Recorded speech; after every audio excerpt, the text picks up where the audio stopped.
सुरतच्या भूमीवर गुढीपाडव्याच्या दिवशी एक विलक्षण कार्यक्रम आयोजित झाला। महाराष्ट्राच्या खानदेश प्रदेशातील जळगाव जिल्ह्यातील अंमळनेर तालुक्याच्या डेकुसिम गावच्या सुरतमध्ये स्थायिक झालेल्या परिवारांनी स्नेहमिलन सोहळा आयोजित केला आणि या कार्यक्रमाचे साक्षी डेकुसिम गावाच्या महिला सरपंच सहित सर्व सदस्य बनले। सुरतच्या डिंडोली या क्षेत्रात मधुबन पार्टी प्लॉट मध्ये सतत दुसऱ्या वर्षी आयोजित स्नेहमिलन सोहळ्यात विभिन्न प्रकारचे आयोजन करण्यात आले होते आणि विविध खेळात प्रथम 3 स्थान मिळवणाऱ्यांना ट्रॉफी देऊन सन्मानित करण्यात आले। कार्यक्रमाच्या शेवटी प्रीती भोजचाही सर्वांनी आनंद घेतला आणि कार्यक्रमाची प्रशंसा केली। महाराष्ट्रामधल्या एक परिवाराने इथं गाव सोहळा म्हणून इथं प्रोग्राम ठेवला आहे, स्नेहमिलनचा प्रोग्राम। ह्या इथं दुसरं वर्ष आणि गावाचे लोक इथं आलेत आणि आपण त्यांना विचारू का कसा प्रोग्राम होता आणि काय प्रोग्राम होता। जी, तुमचं नाव? माझे नाव सरपंच सुरेखा प्रवीण पाटील।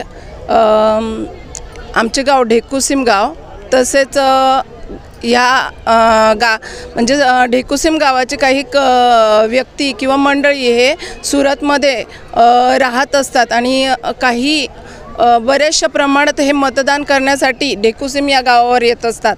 त्या निमित्ताने एक छोटा खानी कार्यक्रम या ठिकाणी सुरत या ठिकाणी राबवण्यात आला। खास कसं वाटलं या प्रोग्राममध्ये?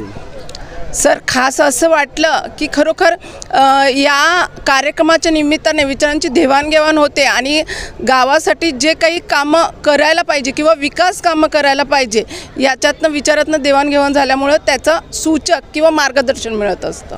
अन्य गाव लोकांना आणि अन्य लोकांना आपण काय संदेश द्यायचा आहे तुम्हाला? अन्य गाव व लोकांना हाच संदेश देऊ इच्छितो की खरोखर चर्चेच्या माध्यमातून म्हणा किंवा आपल्या ह्या सहवासातनं तुमच्या जे काही विकास कामांसाठी योग्य सूचक किंवा मार्गदर्शक तुम्ही बनू शकणार असाल तर जास्त योग्य वाटेल।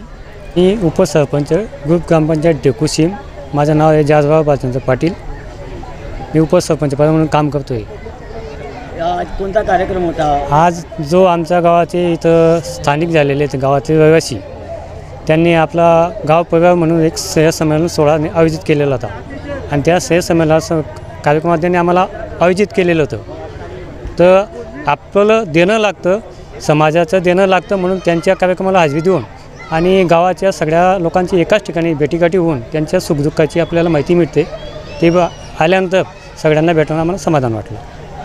आपण या कार्यक्रमात आज आमंत्रणाला मान देऊन आला आहे, तर अशा प्रकारचे कार्यक्रमाविषयी तुम्ही काय लोकांना सांगू इच्छितो? या कार्यक्रमाने मी जनतेला एकच सांगू इच्छितो, तर प्रत्येक घटकाने जर असे कार्यक्रम राबवले तर समाजामध्ये एकोपा निर्माण होईल आणि जो समाज विखुरला गेला आहे तो एका ठिकाणी येऊन सगळ्यांना सुखदुःखात मदत करण्यास मदत होईल।